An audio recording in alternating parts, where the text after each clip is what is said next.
नमस्कार, आप देख रहे हैं AMG news Sunday special episode में मैं आपका स्वागत कर रही हूं।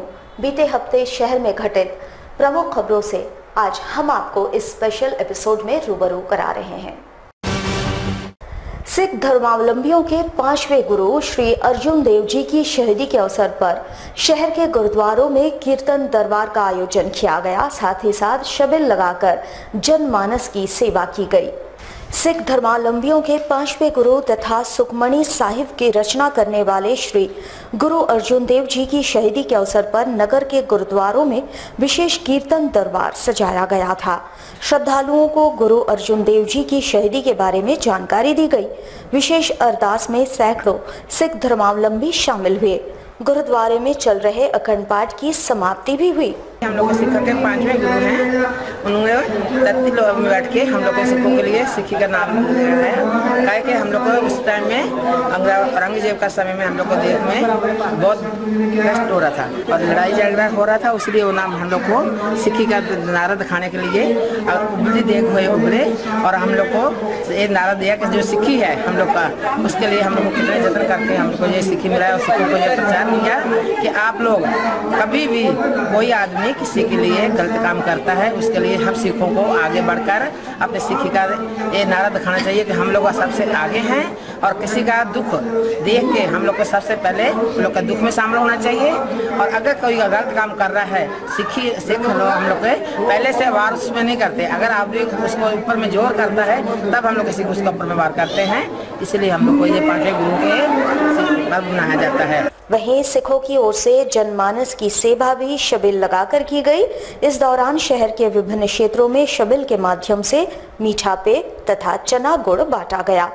गुरु अर्जुन देव जी की शहादत को याद करते हुए राहगीरों की सेवा की गई।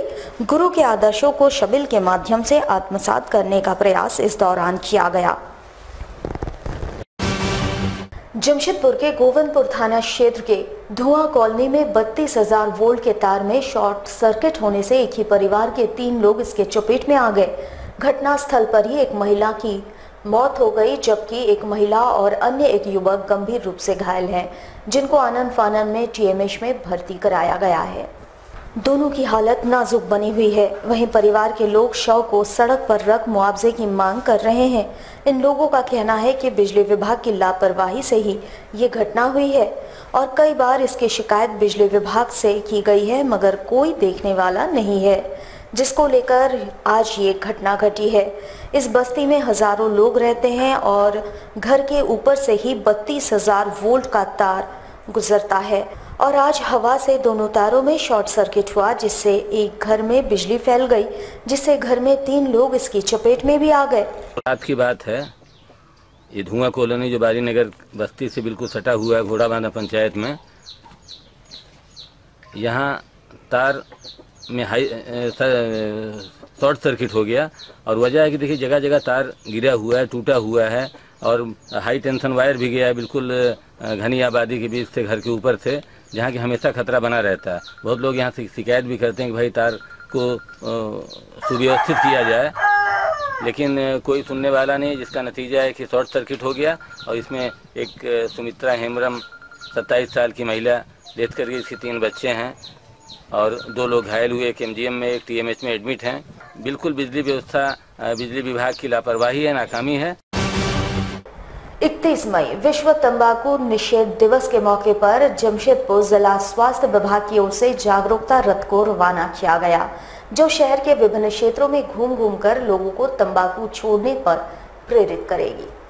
वैसे देखा जाए तो जमशेदपुर शहर में युवा वर्ग ही तंबाकू का सेवन ज्यादा किया करते हैं और ये आदत लगातार बढ़ती जा रही है।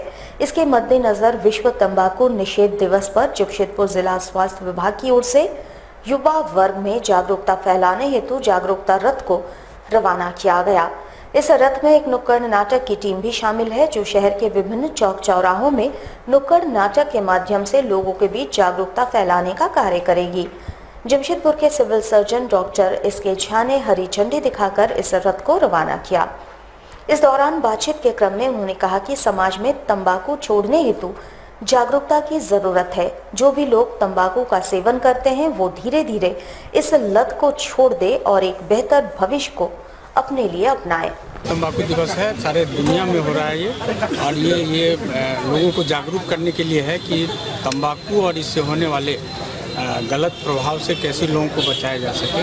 और अभी आप नुक्कड़ नाटक भी देखे हुए हैं, तो हम लोग ये जो रथ को रवाना कर रहे हैं, ये जाएगी और शहर के 10 जगहों पर खड़े होकर के वहाँ लोग जमा होंगे और अपने नुक्कड़ नाटक के जरिए लोगों को बताने का प्रयास करेगा कि तंबाकू के सेवन से परिवार ख़त्म हो सकता है, लोगों की जान जा सकती है, इसे कैसे बचा जा सके, यही आज इसका मकसद है। और जो तंबाकू और सिगरेट पीने वाले हैं वो कम से कम आज प्रण लें कि आज हम नहीं सेवन करें, एक दिन सेवन नहीं करें, और इसके बाद प्रण करें कि हमको इसको छोड़ना है। जिनको आदत है बहुत बीड़ी सिगरेट पीने की, वो पहले आधा करें, उससे भी कम करें, और धीरे धीरे एडिक्शन से बचें, तो ये बहुत लाभदायक परिणाम हो सकता है स्वास्थ्य के लिए। संघ लोक सेवा आयोग ने सिविल सेवा परीक्षा 2016 के नतीजे घोषित कर दिए हैं। कर्नाटक की नंदिनी कियार ने टॉप किया है, वहीं झारखंड के जमशेदपुर शहर से 3 को सफलता हाथ लगी है। जमशेदपुर के अनिल को 301वां, अनन्या दास को 579वां रैंक व ज्योति को 872वां स्थान मिला है। इसमें मुख्य बात ये देखने को मिल रही है कि अनन्या ने पहली ही बार यूपीएससी को क्रैक कर लिया है। अनन्या ने जमशेदपुर राजेंद्र विद्यालय से +2 किया है। राजेंद्र विद्यालय की छात्र व सोनारी निवासी अनन्या दास ने संघ लोक सेवा आयोग की परीक्षा उत्तीर्ण कर ली है। उसे 579वां रैंक मिला है। अनन्या के पिता इंद्रभूषण दास लाफार्ज के कर्मचारी हैं, जबकि मां सीमा गृहिणी है। अनन्या के पिता ने बताया कि स्नातक करने के बाद उसने 2016 में यूपीएससी की परीक्षा दी और सफल हो गई। आमतौर पर पहले प्रयास में बहुत ही कम लोग यूपीएससी में सफल हो पाते हैं। अनन्या ने 2013 में राजेंद्र विद्यालय से साइंस में +2 किया था और इसके बाद उच्च शिक्षा के लिए वो कटक चली गई। वहाँ रेवेन्सा विश्वविद्यालय से अनन्या ने 2016 में इंग्लिश लिटरेचर से ऑनर्स की पढ़ाई पूरी की।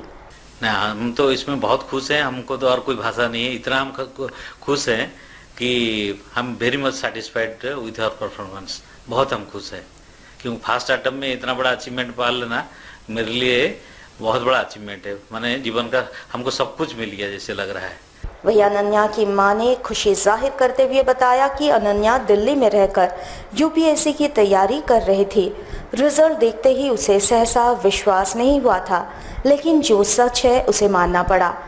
उसे दोस्तों से भी बधाई संदेश मिलने लगे। टीचिंग का उसे बहुत शौक है, जिसे पूरा करने का मौका उसे दिल्ली में मिला। इसके अलावा उसे पेंटिंग का भी शौक है। वैसे उसने पेंटिंग की कोई खास तालीम नहीं ली। वो डिटरमाइंड थी, उसको दृढ़ निश्चय था कि मैं कुछ यूपीएससी में कुछ करना है, आईएएस बनना है उसको। लेकिन वो सबको खुल के तो नहीं बताती थी, लेकिन उसका था इरादा पक्का हो गया था जैसे मुझे पता चल रहा था। तो वो मैंने उसी ओर बढ़ रही थी। तो ग्रेजुएशन तो वहाँ तैयारी चल ही रहा था, प्लस उसका अपना आईएएस के लिए भी तैयारी चलने लगा यहाँ। तो फिर जब पिछले साल दिल्ली गई अप्रैल में, एग्जाम खत्म होने मई में गई, तो मई है और आज का दिन जून में चल रहा दिल्ली में है। बीच में एक बार आई थी तो तैयारी करी थी और कंप्लीट किया उन्होंने। ये 1917 का अपना यूपीएससी क्लियर किया और 579 रैंक लाकर मैंने हमें सबको गौरवान्वित किया है उसने। यूपीएससी की परीक्षा में कमरिया की ज्योति तथा कदमा निवासी अनिल कुमार ने शहर का मान बढ़ाया है। मेहनत और लगन के बदौलत इन होनहार छात्रों को ये मुकाम हासिल हुआ है। गमरिया की रहने वाली ज्योति ने डीएवी एनआईटी से 12वीं की पढ़ाई पूरी की है। अपनी सफलता के लिए उसने अपने पिता और शिक्षकों को इसका श्रेय दिया है। फिलहाल ज्योति दिल्ली में है। यूपीएससी में ज्योति को 872वां रैंक हासिल हुआ है। अभिभावकों में खुशी का ठिकाना नहीं है। परिवार में एक बेटी आईएएस बनी है, कैसा लग रहा है? बहुत अच्छा लग रहा है। आप लोगों को लगता था ऐसा कि वो इतना बड़ा मुकाम हासिल करेगा? हम लोग उसको बचपन से ही देखते हैं, इतना जिद्दी और इतना परिश्रमी है और उसका सारा रिकॉर्ड इतना अच्छा है कि देख कोई भी उम्मीद कर सकता है कि ये IAS जरूर सक्सेस मिलते। बहुत खुशी हो रहा है, बहुत गर्व हो रहा है दीदी के ऊपर। हमेशा से उनका यही सपना था बचपन से ही कि उनका IAS बनना है, UPSC का एग्ज़ाम क्लियर करना है, तो अब हो गया तो बहुत अच्छा लग रहा है। बहरहाल इस रिजल्ट ने ये साबित कर दिया है कि मेहनत करके कोई भी मुकाम हासिल करना नामुमकिन नहीं है।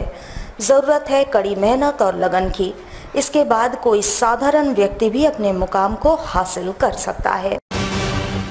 केंद्र सरकार के 3 वर्ष पूर्ण होने के उपलक्ष्य में देश के 116 शहरों में मोदी फेस्ट का आयोजन किया जा रहा है। इसके तहत जमशेदपुर के एग्रीको मैदान में 2 जून से लेकर 4 जून तक इस कार्यक्रम का आयोजन हो रहा है, जिसका विधिवत उद्घाटन जमशेदपुर के सांसद विद्युत वरण महतो ने किया। आपको बता दें कि इस फेस्ट का आयोजन केंद्र सरकार द्वारा किया जा रहा है ताकि ज्यादा से ज्यादा आम जनमानस तक केंद्र सरकार की योजनाओं की जानकारी पहुंच सके तथा समाज के अंतिम व्यक्ति को भी सरकारी योजनाओं का लाभ मिल सके। जमशेदपुर में 2 जून से लेकर 4 जून तक चलने वाले इस आयोजन में केंद्र सरकार की योजना, चाहे वो डिजिटल इंडिया हो या उज्ज्वला योजना या फिर चाहे किसानों के लिए योजनाएं हो, हर प्रकार की योजनाओं की विस्तृत जानकारी, साथ ही साथ कैसे इससे आम जनता जुड़ सके उसकी भी जानकारी इस फेस्ट में उपलब्ध कराई जा रही है। इसके उद्घाटन समारोह में जमशेदपुर के सांसद विद्युत वरण महतो, जिले के उपायुक्त अमित कुमार, भाजपा जिला अध्यक्ष दिनेश कुमार तथा विधायक प्रतिनिधि पवन अग्रवाल उपस्थित थे। देश में NDA सरकार की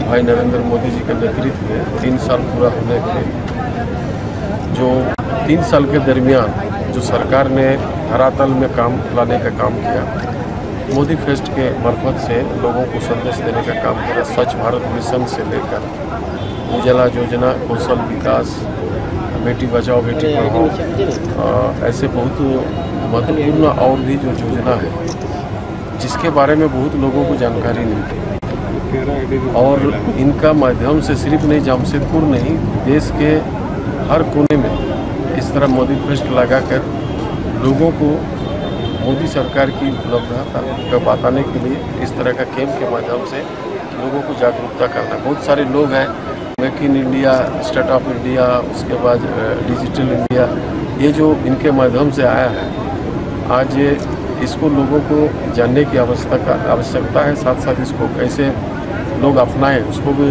पूरा करने के लिए इस तरह का शिविर लगा के बहुत सारे लोगों को जानकारी देना है। केंद्रीय नागरिक उड्डयन मंत्री जयंत सिन्हा 1 दिवसीय दौरे पर जमशेदपुर पहुंचे, जहां सुनारी एयरपोर्ट पर सांसद विद्युत वरण महतो समेत भाजपा के कई बड़े नेताओं ने उनका स्वागत किया। इसके बाद मंत्री जयंत सिन्हा साक्षी रविंद्र भवन में होने वाले भाजपा महानगर द्वारा आयोजित कार्यक्रम में शामिल हुए। वहीं एग्रीको मैदान में हो रहे मोदी फेस्ट का उद्घाटन भी उन्होंने किया। इनके दौरे का मुख्य उद्देश्य मोदी जी के 3 वर्ष में जो उपलब्धियां हैं उसे जनता तक पहुंचाना है। उन्होंने मीडिया से बातचीत करते हुए कहा कि मोदी सरकार के 3 वर्ष हुए हैं और देश विश्व गुरु बनने की ओर अग्रसर है। मोदी जी के द्वारा एक नए भारत का निर्माण किया जा रहा है। आने वाले दिनों में देश में ही नहीं विश्व में भी इसकी अपनी पहचान बन रही है। फेस्ट का उद्घाटन करने वाले हैं और इस मोदी फेस्ट के द्वारा जो मोदी जी की सरकार की उपलब्धियां हैं उसका हम लोग प्रचार करेंगे और उसको हम लोग जनता के सामने प्रस्तुत करेंगे। बहुत गर्व की बात है कि 3 सालों में जो हम लोगों ने करके दिखाया है वो बेमिसाल है और इससे जनता को तो सुविधा मिली ही है और देश में विकास तो हुआ ही है, लेकिन अगर आज विश्व भर में हम नज़र देखें तो जिस प्रकार से भारत आगे बढ़ते चले जा रहा है और विश्व गुरु के स्तर पे पहुंच रहा है, वो हम सब के लिए बहुत ही गर्व की बात है और आज उसके बारे में हम लोग पूरी तरीके से हम लोग जिक्र करेंगे और पूरी तरीके से इसका उल्लेख करेंगे। धन्यवाद। हैं जहां हम लोग विकसित देशों के साथ अपना मुकाबला करें तो नज़र आएगा, चाहे वो इंफ्रास्ट्रक्चर की बात हो, चाहे वो आधुनिक जो बिजनेसेस हों या जो सोशल सिक्योरिटी की हम बात करें, जो सामाजिक सुरक्षा की बात करें, इन सब क्षेत्रों में हमें बहुत कुछ काम करना है। लेकिन जो पिछले 3 सालों में हम लोगों ने किया है वो अद्भुत है और जिस गति से और जिस रफ्तार से हम लोग बढ़ रहे हैं उससे हम सब लोगों को विश्वास होना चाहिए कि देश विकसित हो रहा है और साथ साथ जो मैंने पहले भी कहा कि विश्व गुरु की जिस स्तर पे हम लोगों को आना है उस स्तर पे हम लोग बिल्कुल आ रहे हैं। हमारे साथ लगातार जुड़े रहने के लिए आप हमें YouTube पर जरूर सब्सक्राइब करें।